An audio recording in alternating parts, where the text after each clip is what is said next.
Shalom semua, sekali lagi kita bertemu dalam ibadah online. Terpujilah nama Tuhan, jadilah kehendaknya di bumi seperti di surga.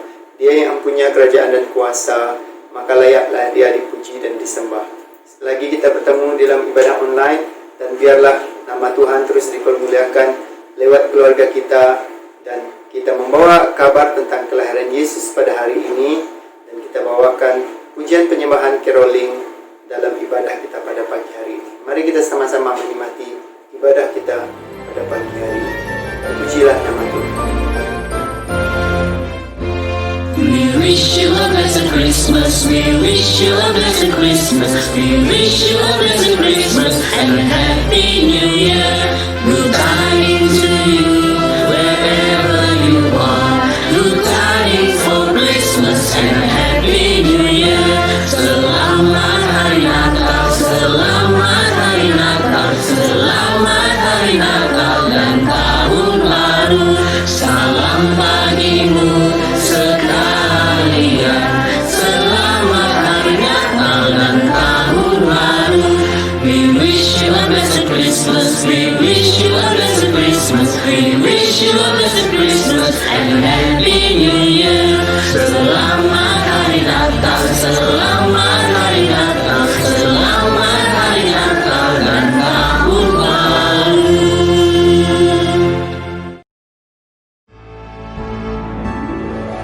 Kesukaan pada dunia, Tuhan sudah datang. Beri hatimu kepadanya. Nyanyilah hai orang, nyanyilah hai orang, nyanyilah hai orang. Kesukaan pada dunia, Yesus jadi Raja. Sekalian alam dan makhluknya, nyanyikanlah juga, nyanyikanlah juga.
haleluya.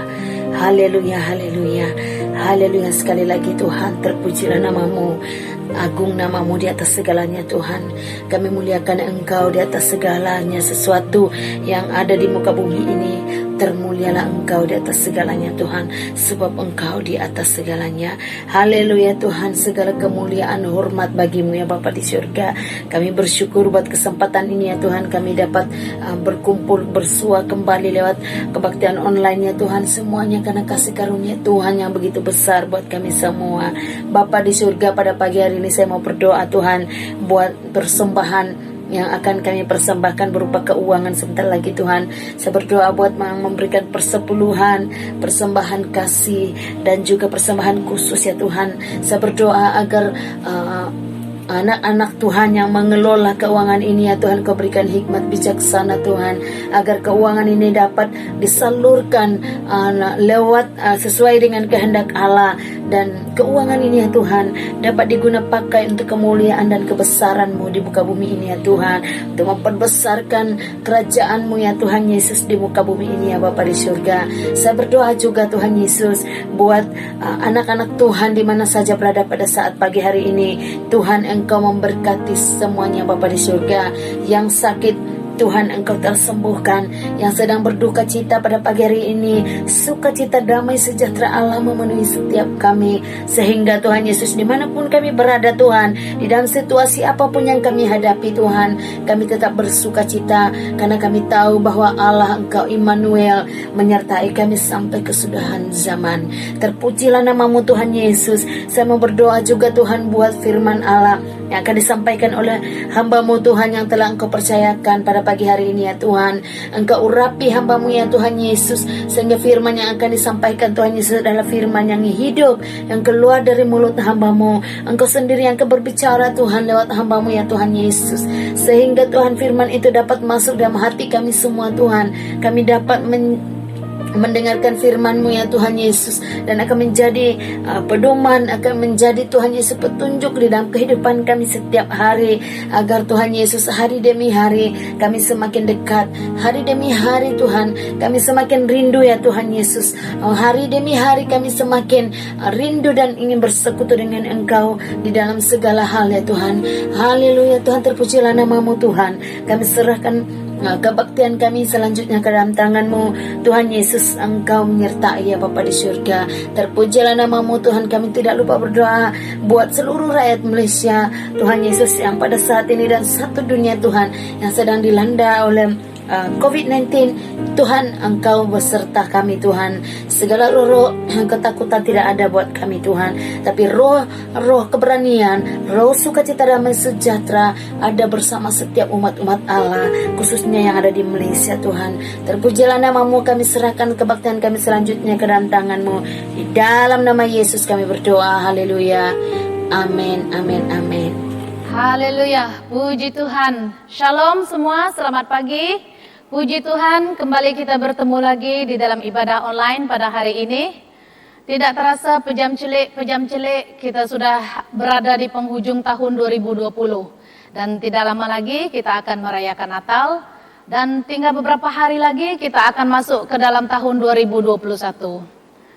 Banyak yang terjadi dan banyak yang tidak dapat terlaksana pada tahun ini. Tapi apapun kita mengucap syukur karena pada hari ini kita tetap ada, kita tetap di mana kita berada saat ini, semuanya karena kasih karunia Tuhan. Amin. Dengan kesempatan pada pagi ini, saya juga mau mengucapkan selamat hari Natal kepada ibu bapa saya yang di kampung, ibu mentua saya, inai-inai, adik-adik, ipar-ipar, saudari-saudara, di mana saja berada, dan juga kepada jemaat-jemaat yang dikasihi Tuhan, KBMJK, terutamanya KBMJK Family. Selamat hari Natal, Tuhan Yesus memberkati dan memimpin kita. Puji Tuhan karena kasih karunia-Nya kepada kita sepanjang tahun ini, sampai pada bulan Desember ini, walaupun bulan ini ataupun pada tahun ini kita tidak dapat merayakan Natal seperti kebiasaan dia, di mana kita berkumpul, beramai-ramai, ada rumah terbuka dan sebagainya. Tetapi tahun ini suasananya agak berbeza. Tetapi apapun kita tetap mengucap syukur, karena Tuhan kita adalah Allah yang sungguh baik dan sangat baik bagi kita semua. Amin. Karena itu pada hari ini, pada tahun ini, kita merayakan Natal yang berbeza, tetapi kita percaya Allah yang kita sembah, Yesus Kristus yang telah lahir, yang kita rayakan pada Natal yang tidak lama lagi akan datang, tidak berubah dari dulu sampai selama-lamanya. Amin. Mari kita berdoa terlebih dahulu sebelum kita terus kepada firman Tuhan pada pagi ini.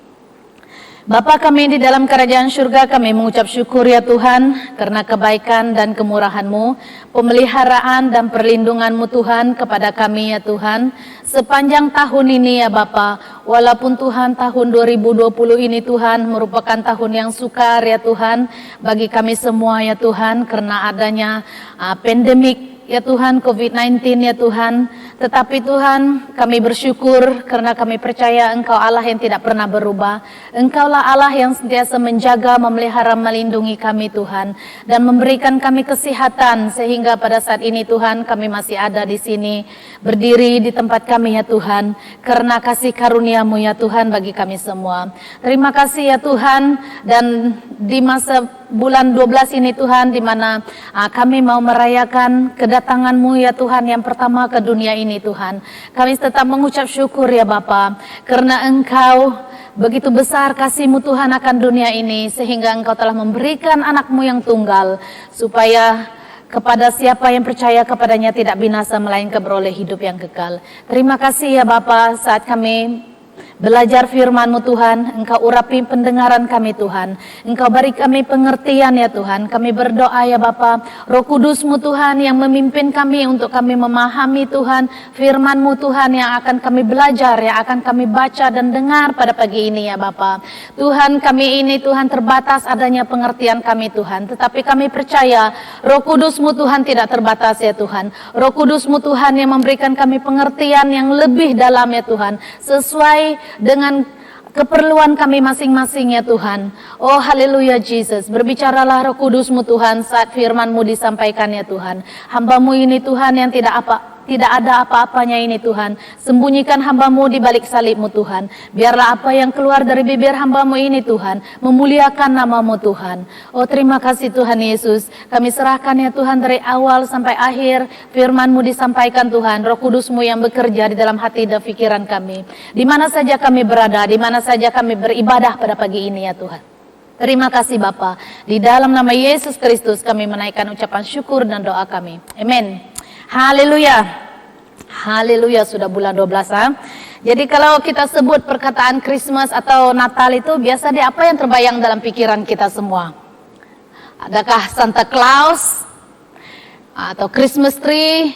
Sekarang nih di mall-mall banyak sekali Christmas tree didirikan, atau hadiah-hadiah yang melimpah, atau promosi-promosi hebat. Wah, promosi akhir tahun, promosi Christmas, banyak sekali yang ditawarkan. Tetapi sebenarnya apa yang ditawarkan dunia modern sekarang ini benar-benar mengalihkan inti dari Natal yang sesungguhnya. Semua tertumpu kepada hal-hal yang duniawi, bukan lagi kepada inti Natal yang sebenar. Jadi pada pagi ini mari kita belajar apa itu perayaan Natal yang sebenar. Tema khotbah saya pada pagi ini adalah hadiah Natal.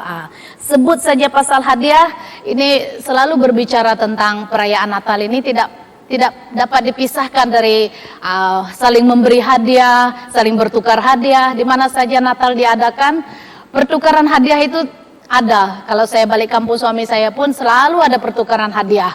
Dan di sini pun kita selalu ada pertukaran hadiah juga. Jadi kenapa Natal ini sangat sinonim dengan pertukaran hadiah? Dan mungkin karena itu juga lah wujudnya cerita Santa Claus. Siapa tidak tahu Santa Claus? Orang lebih tahu Santa Claus daripada Yesus Kristus kalau disebut Natal ini. Santa Claus ini kononnya dia akan membuat senarai permintaan anak-anak di seluruh dunia, dan dia akan mengelaskan ataupun dia akan bagi ranking. Kalau anak yang berperlakuan baik, dia akan bagi hadiah yang lebih istimewa. Tetapi kalau anak-anak yang berperilaku buruk, mungkin dapat arang. Begitulah yang saya ada terbaca di internet lah, kisah Santa Claus ini. Dan Santa Claus ini akan dibantu oleh rusa kutub, 9 ekor rusa kutub yang boleh terbang membawa pedati dia dan membagi kepada anak-anak hadiah Natal dalam masa 1 malam saja. Sepertinya tidak logik, tetapi itulah yang orang mau percaya sekarang. Haleluya. Tetapi secara jujur siapa di antara kita yang pernah terima hadiah Natal dari Santa Claus? Kalau kita tidak pernah terima, mungkin karena kita ini tidak berperilaku baik kali. Ataupun jangan percayalah, kalau saya tidak percaya itu Santa Claus. Dan kalau di dalam Alkitab kita pula tidak menemukan di mana ayatnya Tuhan Yesus memerintahkan kita untuk merayakan Natal atau kelahirannya ke dunia. Jadi kenapa orang Kristen merayakan Christmas? Apakah salah kita merayakan Christmas? Mari kita belajar ya. Christmas atau Natal adalah kesukaan besar bagi dunia. Kenapa? Karena Natal ini adalah masa kita merayakan Allah memberikan hadiah terbesar kepada dunia. Bukan hanya untuk manusia yang berperilaku baik seperti yang Santa Claus lakukan. Kalau Santa Claus dia bagi hadiah untuk anak-anak yang berperilaku baik. Tetapi Allah memberikan hadiah kepada dunia ini untuk semua manusia yang telah berbuat dosa. Saya rasa tiada seorang pun manusia di dunia ini yang tidak berbuat dosa. Jadi kita semua sebenarnya layak untuk menerima hadiah daripada Allah. Tinggal kita mau terima atau tidak saja hadiah itu. Jadi apa hadiah itu sebenarnya? Apa hadiah Natal yang terbesar yang Allah berikan bagi manusia? Semua orang mau hadiahkan. Jadi apa hadiah Natal yang terbesar dari Allah bagi manusia? Mari kita buka di dalam Yohanes 3 ayat 16. Firman Tuhan berbunyi begini. Karena begitu besar kasih Allah akan dunia ini, sehingga Ia telah mengaruniakan anaknya yang tunggal, supaya setiap orang yang percaya kepadanya tidak binasa, melainkan beroleh hidup yang kekal. Karena apa? Karena begitu besar kasih Allah akan dunia ini, sehingga Ia telah mengaruniakan atau memberi atau menghadiahkan kepada dunia anaknya yang tunggal, supaya setiap orang yang percaya kepadanya tidak binasa, melainkan beroleh hidup yang kekal. Apa hadiah itu? Hadiah yang Allah berikan adalah anaknya yang tunggal.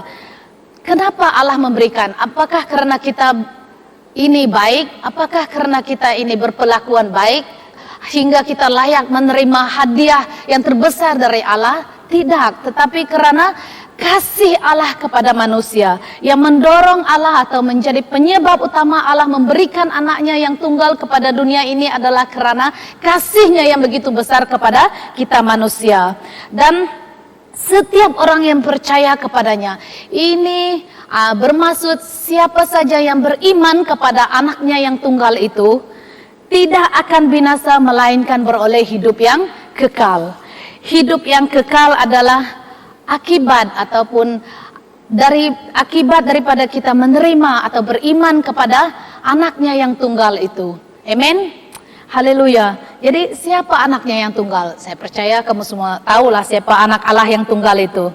Tetapi seringkali perkataan anak ini membuat kawan-kawan kita dari agama lain terkecoh. Adakah Allah orang Kristen itu beranak?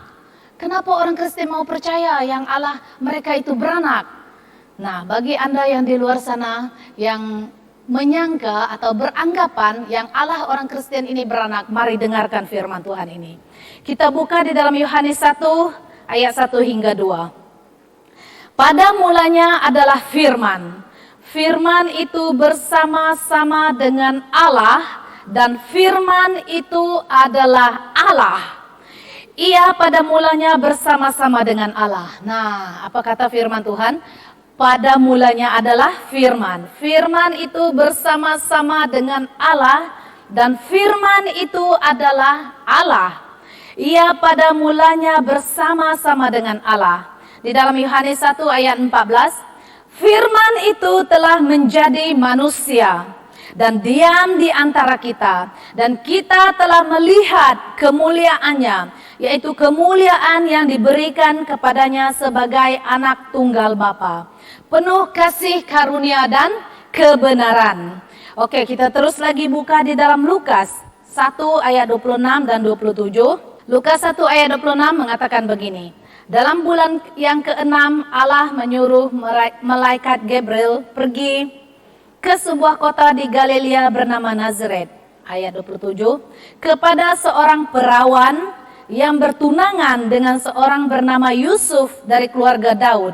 Nama perawan itu Maria. Lukas 1 ayat 30 dan 31.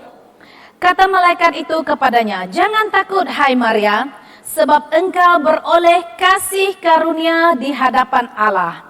Sesungguhnya engkau akan mengandung dan akan melahirkan seorang anak laki-laki, dan hendaklah engkau menamai dia Yesus." Dari 4, 5, 6, 7 ayat ini kita tahu Yesus itu siapa? Yesus itu adalah pada mulanya adalah firman. Dan firman itu bersama-sama dengan Allah. Dan firman itu adalah Allah. Firman itu telah menjadi manusia dan lahir melalui seorang perawan yaitu Maria. Dan kelahiran Yesus 700 tahun sebelum Yesus dilahirkan telah dinubuatkan oleh Nabi Yesaya. Kalau Anda boleh buka di dalam Yesaya 7 ayat 14, di sana dikatakan nubuat tentang kelahiran Yesus oleh Nabi Yesaya. Jadi kelahiran Yesus ke dunia ini bukan secara tiba-tiba. Kedatangan Yesus ke dunia ini bukan seperti tahi bintang yang jatuh ke bumi. Tetapi Yesus lahir ke dunia ini melalui seorang perawan. Dia dikandung, diperanakan, dilahirkan dari seorang perawan. Karena itulah dia disebut anak Allah dan juga anak manusia. Anak Allah berarti benih Yesus itu adalah 100% benih ilahi tanpa campur tangan manusia. Karena seperti yang kita baca di dalam Lukas 1 ayat 27 ini, seorang perawan yang bertunangan. Maksudnya seorang perawan dia belum pernah bersetubuh dengan laki-laki. Jadi Yesus itu hadir di dalam tubuh manusia menjadi embrio, menjadi janin dan keluar menjadi bayi, menjadi manusia. Yesus itu adalah pada mulanya adalah firman, dan firman itu menjadi manusia, lahir melalui seorang perawan. Itu adalah Yesus. Yesus anak Allah karena dia benih Yesus itu adalah 100% dari benih ilahi, bukan benih manusia. Dia dibilang anak manusia karena dia diperanakan oleh manusia, yaitu seorang perawan, Maria namanya. Karena itu juga dia disebut anak manusia. Itu paling ringkas yang boleh diterangkan. Kalau secara teologinya memang banyaklah perlu diterangkan, tetapi kita tak ada masa untuk menguraikan itu semua. Cukuplah yang Anda tahu, Yesus itu anak Allah dan juga anak manusia karena benih Yesus adalah 100% benih ilahi dan dia diperanakan oleh manusia yaitu Maria, perawan. Karena itu juga dia disebut anak Allah. Haleluya. Jadi kelahiran Yesus itu juga menandakan yang Allah menggenapi janjinya, yaitu ketika manusia pertama kali jatuh di dalam dosa, ketika Adam dan Hawa jatuh di dalam dosa. Mari kita buka di dalam Kejadian 3 ayat 15, mengatakan begini, "Aku akan mengadakan permusuhan antara engkau dan perempuan ini, antara keturunanmu dan keturunannya akan meremukkan kepalamu dan engkau akan meremukkan tumitnya." Di dalam Kejadian 3 ayat 15. Di sini bila manusia sudah jatuh di dalam dosa, sudah ada di dalam pikiran Allah, dia merancang bagaimana mau menebus manusia daripada dosa itu. Karena upah dosa adalah maut. Jadi semua manusia sudah berbuat dosa dan upah manusia adalah maut. Jadi sebenarnya kita semua ini manusia, kalau kita tidak mau percaya kepada Yesus, upah dosa kita adalah maut. Maksudnya kita masuk neraka lah. Tak ada harapan sudah. Sebab semua manusia sudah berdosa. Jadi sesungguhnya Natal adalah perayaan sukacita dan ucapan syukur kerana kelahiran Yesus Kristus, anak Allah, Sang Juru Selamat melalui seorang perawan bernama Maria. Allah datang kepada kita menjadi manusia agar ia dapat mati. Manusia saja yang dapat mati. Kalau Allah mana dapat mati kan? Karena itu dia harus menjadi manusia. Dan bangkit. Manusia tidak dapat bangkit. Allah yang dapat bangkit. Jadi Allah yang dalam diri Kristus itu, yaitu roh Allah yang dalam diri Kristus itu, itulah yang bangkit untuk menyelamatkan kita dari kutuk maut. Haleluya, puji Tuhan. Kita bersyukur karena kita memiliki Allah yang penuh kasih, yang sanggup menghadiahkan, yang sanggup mengaruniakan anaknya yang tunggal kepada dunia ini, supaya setiap orang yang percaya kepadanya tidak binasa melainkan beroleh hidup yang kekal. Karena itulah orang Kristen merayakan Natal, bukan karena Santa Claus, bukan karena entah apa lagi kepercayaan di luar sana, tetapi yang saya sangat yakin dan percaya, kita orang Kristen merayakan Christmas atau Natal karena kita merayakan hadiah Allah yang terbesar yang Allah berikan kepada manusia. Sehingga kita semua manusia yang sudah berbuat dosa, bila kita percaya kepada Yesus, kita tidak akan binasa melainkan beroleh hidup yang kekal. Haleluya. Jadi saat ini sudahkah Anda menerima hadiah yang Allah berikan kepada dunia itu? Sudahkah Anda menerima Yesus Kristus, anak tunggal Allah itu? Karena hadiah, kalau orang berikan kita hadiah, bila kita tidak membuka, bila kita tidak menerimanya, itu tidak akan berguna bagi kita. Begitu juga hadiah yang Allah berikan kepada manusia, yaitu Yesus Kristus, anak tunggalnya. Bila kita tidak mau menerima Yesus sebagai Tuhan dan Juru Selamat di dalam kehidupan kita, hadiah Allah itu tidak berguna bagi kita, walaupun hadiah Allah itu hebat.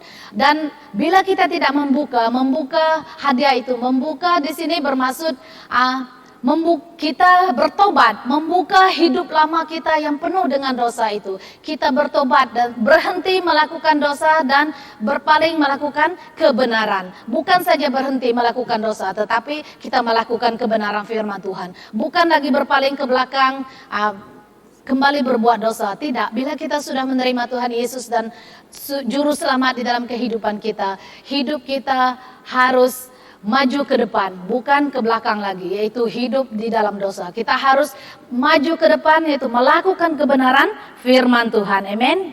Bila kita sudah menerima Yesus sebagai Tuhan dan Juru Selamat, kita bukan sahaja tidak binasa dan beroleh hidup yang kekal, tetapi Tuhan Yesus juga akan selalu menyertai hidup kita. Karena itu namanya disebut Immanuel. Immanuel. Bila kita dalam kesusahan, masalah, maupun pergumulan, maupun bila kita berdepan maut, jangan takut. Karena Allah menyertai kita. Ini hebatnya kepercayaan orang Kristen. Immanuel, yaitu Yesus Kristus telah lahir ke dunia ini. Dan barang siapa percaya kepadanya, dialah yang akan menyertai kita sampai akhir zaman. Di dalam Yesus, dosa kita diampuni. Di dalam Matius ayat 1:21. Ia akan melahirkan anak laki-laki dan engkau akan menamakan dia Yesus. Karena dialah yang akan menyelamatkan umatnya dari dosa mereka. Yesus yang menyelamatkan umat manusia dari dosa mereka. Hanya Yesus saja. Di bawah kolong langit ini tidak ada nama lain yang diberikan kepadanya, yang olehnya manusia beroleh keselamatan selain daripada nama Yesus.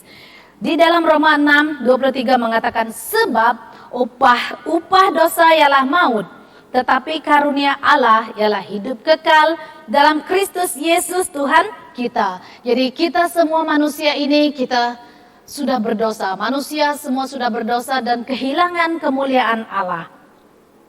Bila kita sudah berdosa, kita sudah terpisah daripada Allah. Kita sudah bermusuhan daripada Allah. Karena Allah yang kudus tidak boleh menerima dosa di dalam kerajaannya. Jadi bagaimana agar kita itu tidak terus hidup di dalam dosa? Hanya dengan menerima Yesus sebagai Tuhan dan Juru Selamat kita. Bagaimana Tuhan Yesus menyelamatkan kita daripada dosa, yaitu melalui kematiannya di kayu salib. Kematian Yesus di kayu salib mengalahkan kuasa dosa, mengalahkan kuasa kutuk di dalam kehidupan kita orang percaya kepadanya. Dan di dalam Yesus juga Dia memberikan kita seorang penolong. Di dalam Yohanes 14 ayat 16 mengatakan, Aku akan minta kepada Bapa dan Ia akan memberikan kepadamu seorang penolong yang lain, supaya Ia menyertai kamu selama-lamanya. Haleluya, puji Tuhan.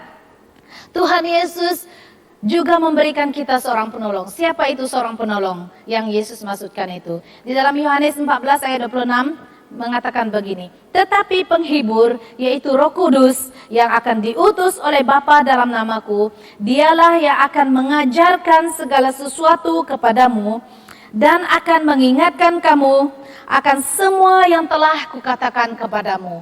Nah, inilah fungsi Roh Kudus di dalam hidup orang percaya. Roh Kudus yang menjadi penghibur kita, Roh Kudus yang menjadi penolong kita, Roh Kudus yang akan memberi pengertian bila kita tidak faham firman Tuhan yang kita baca. Karena orang yang tidak percaya kepada Tuhan, tiada Roh Kudus, mereka itu kalau membaca firman Tuhan, mereka baca secara logos saja, yaitu baca secara ayat seperti berita di surat kabar. Tetapi bila hidup kita ini ada Roh Kudus, bila kita baca firman Tuhan, Roh Kudus itulah yang akan memberikan pengajaran.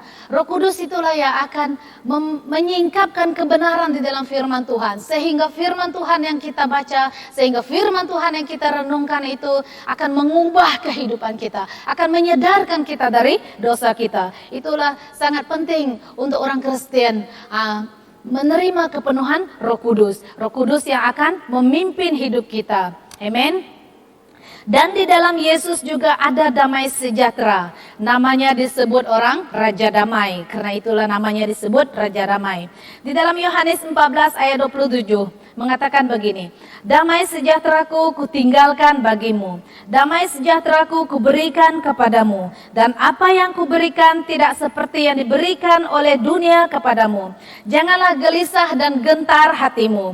Nah, di sini ayat ini mengatakan bila Tuhan Yesus pada malam terakhir dia makan dengan murid-murid dia, dan dia mengatakan yang tidak lama lagi dia akan meninggalkan murid-murid dia, tetapi dia menjanjikan pertama seorang penolong, yaitu Roh Kudus yang baru kita baca tadi, dan damai sejahtera. Tuhan Yesus meninggalkan damai sejahtera. Damai sejahtera yang Tuhan berikan itu tidak seperti yang dunia tawarkan kepada kita. Karena damai sejahtera yang dunia ini tawarkan sangat bergantung kepada situasi. Bila kita banyak duit, bila kita sehat, kita rasa damai. Bila tak ada apa masalah, kita rasa damai. Tetapi damai sejahtera yang Yesus janjikan itu adalah damai sejahtera yang sejati. Meskipun kita di tengah badai kehidupan, meskipun kita di dalam sakit penyakit, di dalam masalah, kita tetap merasa damai. Karena kita tahu Allah yang sentiasa menyertai kita, Roh Kudus yang memberi penghiburan kepada kita senantiasa.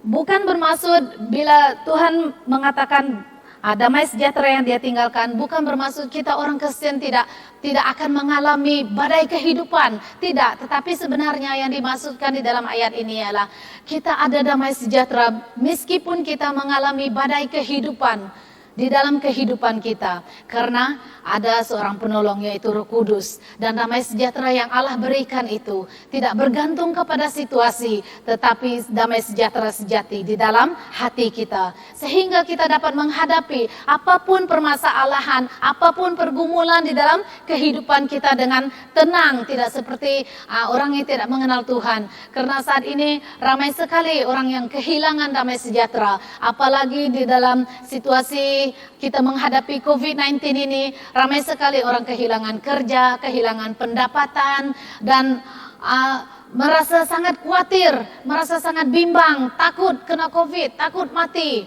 Semua itu di mana-mana saja terjadi di seluruh dunia ini. Tetapi bila kita mau percaya kepada Yesus, meskipun kita mengalami segala badai kehidupan ini, kita ada damai sejahtera daripada Allah sendiri. Jadi mari kita percaya kepada Yesus kalau Anda belum percaya lagi kepada Yesus. Karena hanya di dalam Yesus saja ada damai sejahtera yang sejati. Di luar sana hiburan memang banyak, kemewahan dunia memang banyak, tetapi itu semua menawarkan penghiburan yang sementara. Tetapi bila kita datang kepada Yesus, bila kita menerima Yesus sebagai Tuhan dan Juru Selamat di dalam kehidupan kita, damai sejahtera sejati akan kita miliki. Kita tidak akan mudah goyah, kita tidak akan mudah rasa stres bila kita mengalami masalah, mengalami pergumulan hidup. Karena ada seorang penolong yang Tuhan berikan kepada kita, yaitu Roh Kudus. Haleluya. Haleluya. Dan bila kita sudah menerima hadiah Natal dari Allah Bapa, apa itu tadi hadiah Natal dari Bapa? Yaitu anak tunggalnya Yesus Kristus yang datang ke dalam dunia ini melalui seorang perawan, Maria. Lahir ke dunia melalui seorang perawan bernama Maria dan mati di kayu salib untuk menebus dosa manusia. Itu adalah hadiah terbesar dari Allah Bapa kepada dunia ini. Dan tinggal kita mau terima atau tidak hadiah daripada Bapa itu. Dan kalau kita sudah terima hadiah daripada Bapa itu, dan sempena kita merayakan Natal atau ulang tahun kelahiran Yesus, kira-kira apa hadiah yang kita bawa kepada Tuhan? Apa hadiah yang kita beri kepada Yesus? Kalau kepada keluarga kita sudah pikir atau sediakan hadiah khas yang kita mau bagi untuk anak-anak kita, untuk suami, untuk kawan-kawan, untuk ibu bapa. Kita sudah sediakan hadiah Natal meskipun tidak dapat berjumpa, meskipun tidak dapat berkumpul, tetapi sekurang-kurangnya di dalam pikiran kita sudah pikir apa yang kita mau bagi kepada seseorang yang kita ingat. Tetapi kepada Yesus yang kita rayakan kelahirannya, yang kita rayakan birthday-nya, apa hadiah yang kita mau berikan kepada Tuhan Yesus? Kira-kira apa hadiah yang kita mau berikan kepada Tuhan Yesus? Mari kita buka di dalam Roma 12 ayat 1. Hadiah Natal untuk Yesus. Apa yang sepatutnya kita orang percaya berikan kepada Yesus. Di dalam Roma 12 ayat 1 mengatakan begini. Karena itu saudara-saudara, demi kemurahan Allah, aku menasihatkan kamu supaya kamu mempersembahkan tubuhmu sebagai persembahan yang hidup, yang kudus dan yang berkenan kepada Allah. Itu adalah ibadahmu yang sejati. Roma 12 ayat 1 ini ditulis oleh Rasul Paulus, ditujukan kepada jemaat Roma. Tetapi saat kita membaca firman Tuhan ini, firman ini juga tertuju kepada kita sebagai orang percaya. Karena itu saudara-saudara, demi kemurahan Allah. Karena apa? Karena Allah yang terlebih dahulu mengasihi dan memberikan hadiah kepada kita yang tak ternilai harganya. Jadi karena itulah Rasul Paulus di sini mengatakan, aku menasihatkan kamu supaya kamu mempersembahkan tubuhmu sebagai persembahan yang hidup, yang kudus dan yang berkenan kepada Allah. Apa yang kita persembahkan kepada Tuhan Yesus? Hadiah terbesar yang kita boleh persembahkan kepada Tuhan Yesus itu bukan emas perak, bukan harta benda kita. Tuhan pun tidak minta, karena seluruh dunia ini adalah miliknya. Untuk apa dia minta harta benda kita, emas perak daripada kita? Yang Tuhan mahukan adalah kita mempersembahkan tubuh kita ini sebagai persembahan yang hidup, persembahan yang kudus, yang berkenan kepada Allah. Itu adalah ibadahmu yang sejati. Itulah ibadah sejati kita kepada Allah. Mempersembahkan tubuhmu sebagai persembahan yang hidup bermaksud kita menyerahkan seluruh keberadaan kita. Ini merupakan gambaran dari kegiatan, kegiatan oleh anggota tubuh kita. Apapun yang dilakukan, yaitu semua aktiviti di dalam kehidupan ini, pada bila-bila masa, di mana saja, seluruh kegiatan kita harus menjadi pelayanan kepada Tuhan. Ada ayat firman Tuhan mengatakan, apa saja yang kita perbuatlah seperti untuk Tuhan. Baik kita bekerja, baik kita memasak, baik kita mengemas rumah, baiklah kita melakukannya seperti kita melakukan untuk Tuhan. Itu adalah mempersembahkan tubuhmu sebagai persembahan hidup. Apa saja yang kita lakukan, lakukanlah seperti untuk Tuhan, bukan untuk manusia. Bila kita melakukannya untuk Tuhan, ada sukacita bila kita melakukannya. Tetapi kalau kita melakukannya untuk manusia dan kita tidak dapat melakukan terbaik seperti yang dia harapkan, kita akan merasa kecewa. Tetapi bila kita melakukan yang terbaik bagi Allah, kita mempersembahkan tubuh kita yang hidup, baik semasa kita bekerja, kita melakukan yang terbaik kita melakukan yang terbaik untuk Tuhan. Itu adalah mempersembahkan tubuhmu sebagai persembahan yang hidup kepada Tuhan, yang kudus. Yang kudus, hidup yang kudus itu seperti apa? Kekudusan hidup tidak dapat dipisahkan dari ketaatan akan firman Tuhan. Kita hanya dapat hidup kudus bila kita mentaati firman Tuhan, bukan kerana kita melakukan ritual atau melakukan upacara keagamaan. Kita datang ke gereja, mengikuti kebaktian, tidak membuatkan kita kudus. Kita melayani Tuhan tidak membuatkan kita kudus. Tetapi apa yang membuatkan kita kudus adalah bila kita mentaati firman Tuhan, bila kita ada hubungan dengan Tuhan, hubungan pribadi dengan Tuhan, itulah yang akan membuatkan kita hidup kudus di hadapan Tuhan. Darah Kristus lah yang akan menguduskan kita. Itulah sangat perlu untuk kita orang percaya mempunyai hubungan pribadi dengan Tuhan, karena Tuhanlah yang akan menguduskan hidup kita. Karena ada beberapa pelayan Tuhan yang kelihatannya sangat kudus ketika melayani di mimbar. Wah, seperti malaikat bila melayani di mimbar. Tetapi kehidupan pribadi dia masih berkompromi dengan dosa. Itu seperti yang saya katakan awal tadi. Kita terlibat dalam pelayanan tidak membuatkan kita hidup kudus. Kita melakukan upacara keagamaan tidak membuatkan kita hidup kudus. Tetapi bila kita masih berkompromi dengan dosa, kita tidak hidup kudus di hadapan Tuhan. Masih hidup di dalam perzinahan, pesta pora, kepahitan, kebencian, penipuan dan sebagainya. Jadi kelihatan kudus dengan hidup kudus itu adalah sesuatu yang berbeza. Kelihatan kudus itu pada mata manusia, pada mata orang lain, kelihatan dia sangat holy. Tetapi hidup kudus adalah hidup menjauhi dosa, tidak berkompromi dengan dosa, tidak lagi hidup di dalam dosa, bertobat dan melakukan kebenaran firman Tuhan, melakukan taat kepada perintah Tuhan. Itulah hidup kudus yang Tuhan mau kita persembahkan kepada Dia sempena hari Natal pada tahun ini, karena firman Tuhan saya sampaikan pada hari ini. Dan yang ketiga, hidup yang berkenan. Yang berkenan itu berarti memenuhi standar Allah, bukan standar manusia dengan baju agama yang mengatasnamakan Tuhan.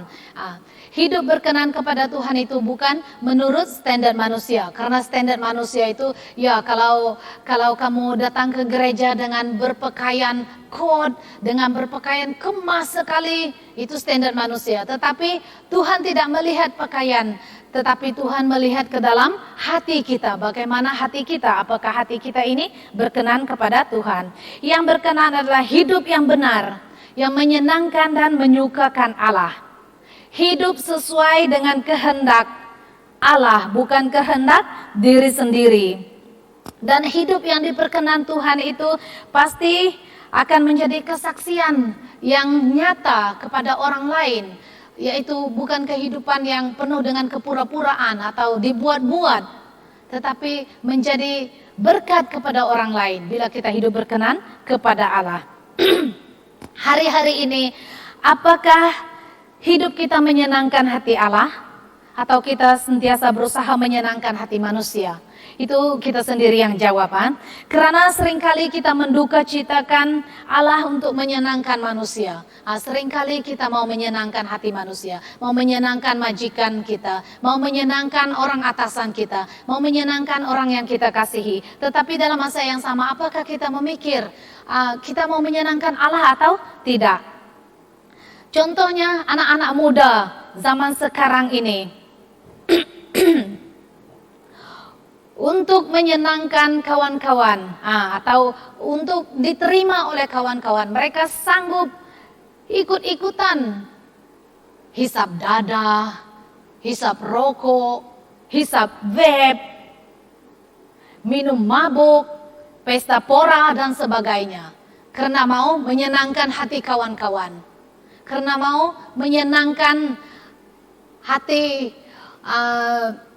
teman baik dia. Tetapi tidak pernah pikir apakah hidup dia itu menyenangkan hati Allah. Karena ibadah yang sejati bukan seberapa banyak pelayananmu atau seberapa rajin kamu melayani, tetapi ibadah yang sejati adalah gaya hidup yang kudus dan berkenan kepada Allah di dalam perkataanmu, dalam tindakanmu dan dalam pekerjaanmu. Engkau mempermuliakan Allah. Nah, di dalam perkataan kita, di dalam tindakan kita, di dalam tingkah laku kita, apakah hidup kita mempermuliakan Allah? Apakah hidup kita berkenan kepada Allah? Atau kita hanya mau mencari perkenan manusia sahaja? Kalau hidup kita seperti itu, marilah pada Natal pada tahun ini kita mempersembahkan tubuh kita sebagai persembahan yang hidup, yang kudus dan yang berkenan kepada Allah. Amin. Di dalam Roma, sambungan ini tadi ya. Di dalam Roma 12 ayat 2 mengatakan, janganlah kamu menjadi serupa dengan dunia ini, tetapi berubahlah oleh pembaharuan budimu, sehingga kamu dapat membedakan manakah kehendak Allah, apa yang baik, yang berkenan kepada Allah dan yang sempurna. Jadi ayat di dalam Roma 12 ayat 2 ini adalah sambungan kepada ayat Roma 1 tadi. Bila kita mempersembahkan hidup kita kepada Allah, kita jangan lagi menjadi serupa dengan dunia. Orang percaya harus menunjukkan cara hidup yang berbeza daripada mereka yang tidak mengenal Allah. Kita harus berani tampil beda. Jangan ikut-ikutan dengan dunia ini. Kalau orang dunia ini pergaulan bebas, mereka tidak kisah.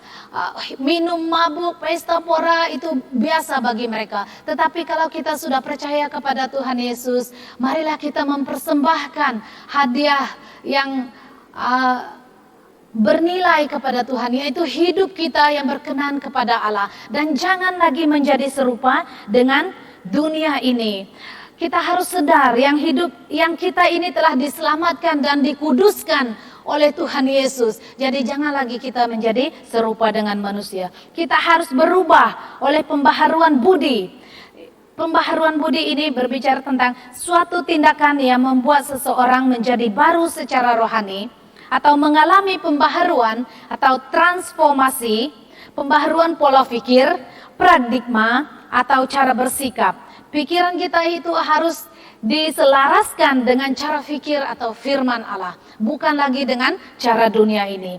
Dan jangan lagi kita hidup seperti sebelum kita mengenal Tuhan. Jangan lagi kita hidup seperti sebelum kita bertobat dan sebelum kita menerima Tuhan Yesus. Bila kita sudah menerima Yesus sebagai Tuhan dan Juru Selamat, itu hadiah terbesar yang Allah berikan kepada kita. Hidup kita hendaklah berbeza daripada cara hidup dunia ini. Amin. Dengan pembaharuan budi inilah kita dapat membedakan atau mengetahui manakah kehendak Allah, apa yang baik, yang berkenan kepada Allah dan yang sempurna. Suatu akibat yang dihasilkan dari adanya pembaharuan budi. Jadi harus ada pembaharuan budi kita.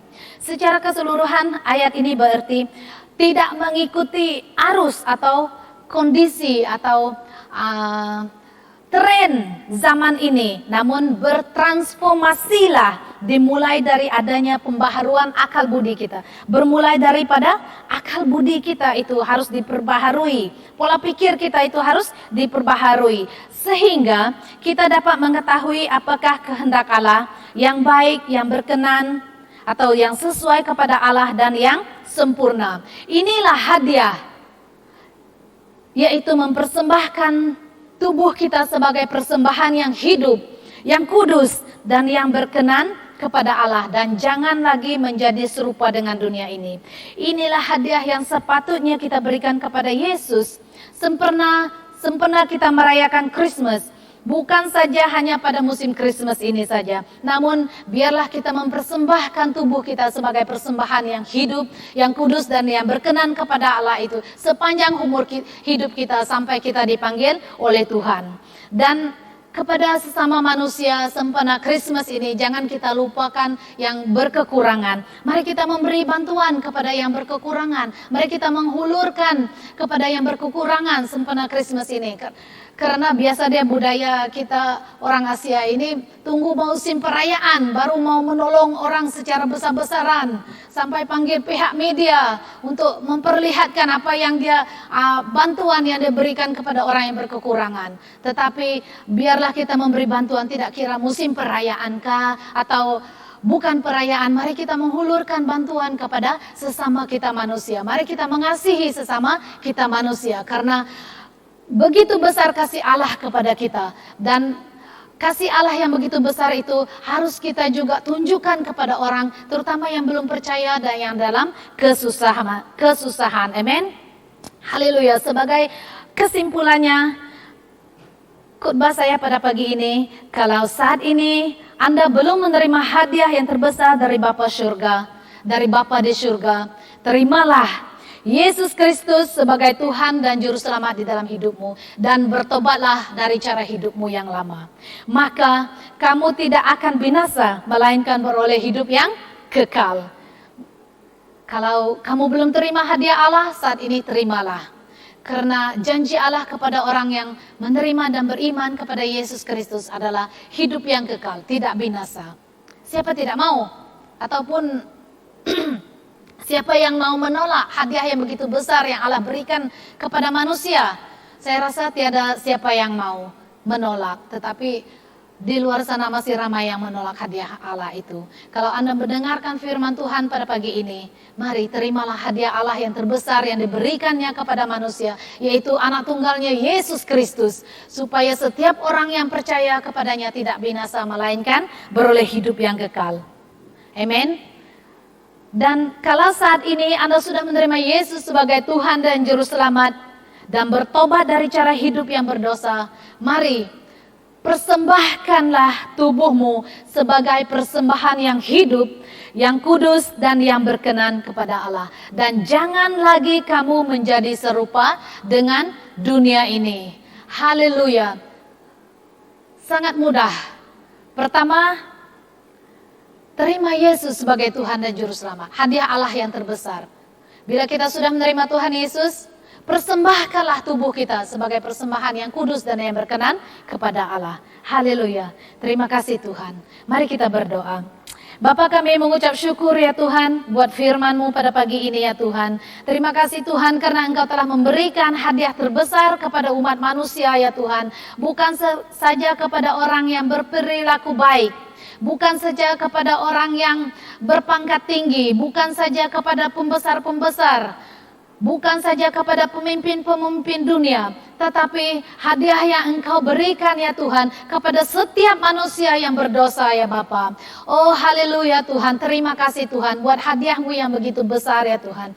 Saya berdoa Tuhan, kalau ada di luar sana ya Tuhan, dan sebenarnya masih banyak di luar sana Tuhan yang belum lagi menerima hadiah terbesar yang Allah sudah berikan kepada dunia ini, saya berdoa agar mereka bila mendengar firman-Mu ini Tuhan, mereka akan menerima Yesus sebagai Tuhan dan Juru Selamat di dalam kehidupan mereka, sehingga mereka tidak binasa melainkan beroleh hidup yang kekal. Oh haleluya Jesus, terima kasih Bapa. Saya berdoa ya Tuhan bagi umat-Mu Tuhan yang sudah percaya kepada Engkau ya Bapa, dan pagi ini ya Tuhan, saya berdoa kami memberi komitmen kami ya Tuhan, yaitu memberikan hidup kami, menyerahkan hidup kami Tuhan sebagai persembahan yang hidup, yang kudus dan yang berkenan kepadamu ya Bapa. Karena itu adalah persembahan kami yang berbau harum di hadapan-Mu Tuhan. Engkau tidak minta emas perak dari kami, harta benda dari kami Tuhan. Yang Engkau maukan adalah Tuhan, kami mempersembahkan tubuh kami ya Tuhan sebagai persembahan yang hidup kepadamu ya Bapa. Oh haleluya Jesus, terima kasih ya Tuhan buat hadiah-Mu yang begitu besar bagi kami umat manusia yang berdosa ini ya Tuhan. Karena kasih-Mu Tuhan kami diselamatkan ya Tuhan. Karena pengampunan-Mu ya Tuhan kami dibebaskan ya Tuhan, dilepaskan dari dosa-dosa kami Tuhan, dan dilepaskan dari maut ya Tuhan. Terima kasih ya Bapa. Terima kasih Tuhan Yesus. Sempena Natal pada tahun ini ya Tuhan, walaupun kami tidak dapat berkumpul seperti biasa ya Tuhan, tapi kami bersuka cita karena kami tahu kami telah menerima hadiah yang begitu besar daripada Allah Tuhan bagi kehidupan kami. Apapun yang kami alami, apapun yang kami lalui, kami percaya Allah Yesus Kristus Immanuel menyertai kami senantiasa. Terima kasih Tuhan, terima kasih Bapa buat firman-Mu ini. Oh haleluya Jesus, berkati Tuhan yang mendengarkan firman-Mu ini ya Tuhan. Terima kasih Bapa. Di dalam nama Bapa, Anak dan Roh Kudus, kami naikkan ucapan syukur dan doa kami. Haleluya. Terima kasih Tuhan memberkati dan selamat hari Natal kepada jemaat-jemaat Tuhan di mana saja Anda berada. Tuhan memberkati kita semua. Haleluya. Amin. Dari KPMJK mengucapkan Selamat Hari Natal.